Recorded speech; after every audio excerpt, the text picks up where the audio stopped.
Rocco obviously entering second season as a starter. What have you seen from him as you've kind of taken over the position group? Yeah, constant growth. The way he's grown, obviously he's super talented on the field, can make every throw, accurate, quick release, can run, but the growth outside of it, the communication, the leadership, everything is going at a really, really high level right now. And the way he's grown a ton, even from spring to now, is his high level of communication with everyone.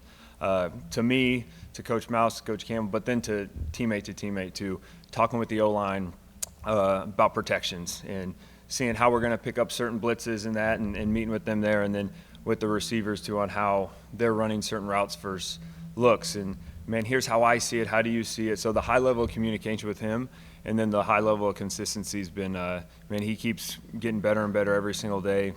He works his tail off. So he's getting better every day. He's super curious on everything too, asking questions on everything and just constantly trying to get better. So he's doing a great job, but he's constantly trying to get that inch to get better. Behind him on the depth chart, you've obviously got JJ, Connor Moberly coming in. What have you seen from those two guys as camp has progressed?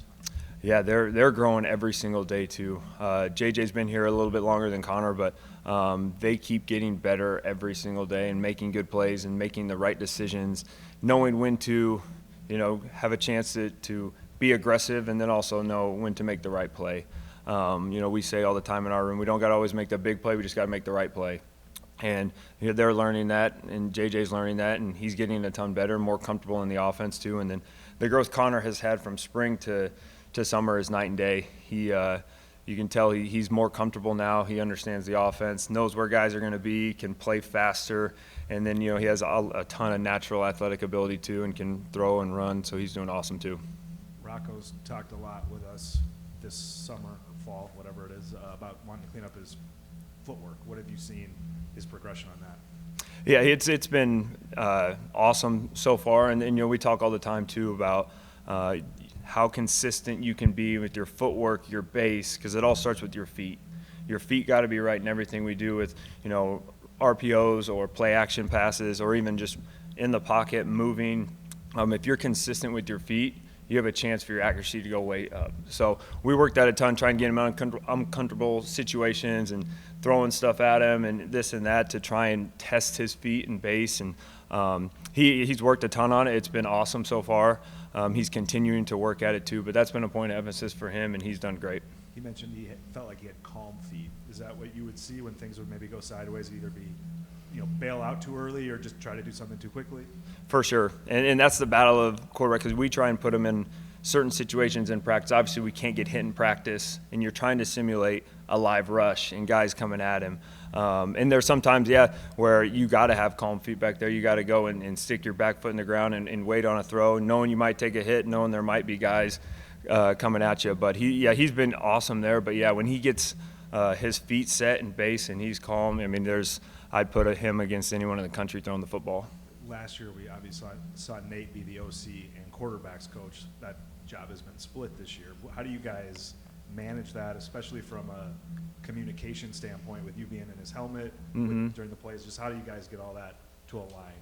Yeah, it starts with Coach Mauser's and I's relationship. We have a great relationship. We've known each other for a long time, and we can talk to each other. And I'm not afraid to go tell him how I see something or how I view something or how the quarterbacks are doing it, and he wants that, and then the vice versa as well. So for us to be aligned and on the same page helps now when I'm talking to Rocco and the other quarterbacks, that Coach and I are on the same page talking to him. So it's been awesome though, and Coach Mauser loves feedback from everyone, Rocco especially, to because he's played a lot of football here. But the communication there, it starts with us being aligned, and we are, and feel like we have a great relationship, and then kind of filters down into Rocco too.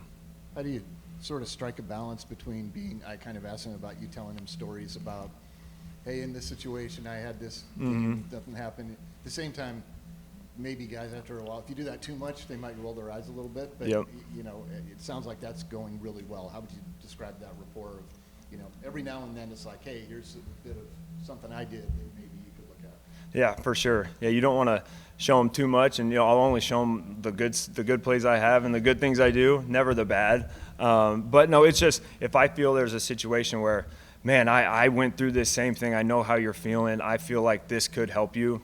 I'll use it. But, yeah, I can't do it every single time. And, they after, me showing them one clip, they're like, all right, we're good. But, no, there's a time and a place for it, and then just using my experience. And that's what I think is really cool about playing the position, being in his shoes not too long ago, that I can relate to him and those guys and kind of know what they're feeling and know what they're seeing and, being, understanding of how they view everything, how, what's going on with their lives too. So, it's a fine line though, but if I feel like there's a good connection there, definitely use that. And you mentioned putting in some tough situations, and Coach Campbell told us yesterday that I think the quote is sort of like, to paraphrase it, putting in position to fail at times and try to find a way. Did he have that in mind? I mean, does that come with experience a little bit? As a guy has his feet under him, you want to then fine-tune by putting them in that situation versus when they're green, you probably want to put them in situations to succeed, right? Yeah, and and that's life, that's football, and not everything's going to go great on the football field on a Saturday. And with Rocco, trying to put him in tough situations, one, to see how he'll respond, and the offense as a whole, and then when things don't go well, all right, now being the leader of the team in the offense, how do you respond? Everyone's looking at you. But yeah, for sure, you want to put those guys in tough situations, like, third and long day or second and long day or backed up, 2-minute, all that stuff, and see how he acts and see how he responds, because that's real life and that's game. So he needs to feel that. He needs to be put under, pressure and stress to go make a play and see how he responds. So I think that's great, and that's only going to help us on Saturday. So the more we can do that, the better. And he's been really well. They're doing really well at it so far. You were a college quarterback, and you didn't have the benefit of the helmet communication and all that, but, relate to us just how different the game's going to be from a quarterback's perspective and what kind of you went through, and now the benefit Rocco and the other guys are going to have. Yeah, for sure. It's still working through exactly, talking to him, what's too much, what's not enough, and you don't want to, give him so much information and talk to him all the way up into the 15 where he can't think or he can't process things. But little tips here and there about, things that I'm seeing or we're seeing, or tips and reminders on a play or something like that, I thought would have been great when I was playing. Because there are times there where, there's a lot going on in the crowd and the plays, and we might make an adjustment here or there during the game. But I think it's going to be great, and we're still working through. I'm constantly talking with Rocco. What's too much, what's not enough, man. What do you need? So we're working through that. It's been awesome though. We've been able to use it, every single day in practice too. So got a good feel for that, and I only think it'll help us. But it's that fine line of what's too much and what do you need to say. Is there a difficulty in trying to strike a balance between some of the looseness that Rocco might have played with as a first-year starter versus trying to reel him in a little bit and maybe improve some of the fundamental stuff? Oh yeah, every day is a fight, and we have an elite standard, an elite expectation for the quarterback room as a whole, but then Rocco in general. And he did some awesome things last year, and there's some things he can clean up too, and he knew that, and he went to work in the off season, and he's been working his tail off to do that. But yeah, you want to just keep him growing and keep challenging him in every single way possible, because he responds and he loves it, and he wants to be the best. So he's always in here. He's always taking notes. I've never seen him in a meeting not ask a question, not take notes, not be up here doing things to get better. So keep challenging him there, but then also while we as an offense and an organization are holding him to a high standard, that we're going to challenge the heck out of him, and he's been awesome responding to it. Who will Rocco hear in his ear giving him the play call?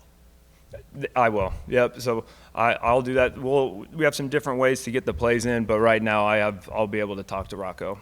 Okay, so you'll be the one giving him the play. Yep. Okay. I'll be up in the box. Yep. Yeah, probably would be the same either way, I think. But yeah, being up there, being able to see it, being right by Coach Mauser too, so we'll be able to, both of us be able to be on the same page, being able to talk to him. For clarity purposes, are you the one calling the play, or is it going to be Mauser? No, it's yeah. If we get a situation where we have to, but Coach Mouse is calling all the plays. Yep. Yeah, we have different ways to get in the play for sure. But yeah, it'll be all Coach Mauser. And if I have to give any tips to him, I guess you could say I'm going to do that, or a signaled play, or do something like that. But I'll be able to talk directly to him. But we have a ton of different ways to get him to play.